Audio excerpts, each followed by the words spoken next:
Good morning বন্ধুরা। দেখো আজকে সকালবেলায় হেঁটে আসতে অনেকটাই দেরি হয়ে গেছে, 8:30 হয়ে গেছে। তার কারণ হেঁটেওছি প্লাস বাজারও করে নিয়েছি, টুকটাক কিছু বাজার করার ছিল, করে নিয়েছি।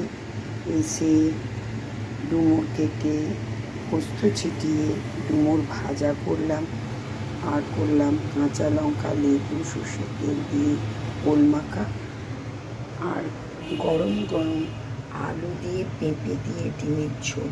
তোমরা কে কে আলু দিয়ে পেঁপে দিয়ে ডিমের ঝোল খেয়েছো বা খেতে ভালোবাসো, প্লিজ আমাকে কমেন্টে জানাও। তাহলে আজকে এই পর্যন্ত বন্ধুরা, দেখা হচ্ছে আবার পরবর্তী নেক্সট কোনো মিনি ব্লগে। দেখো আজকে রৌদ্রোজ্জ্বল দিন করেছে, কিন্তু কতক্ষণ থাকবে বলতে পারছি না।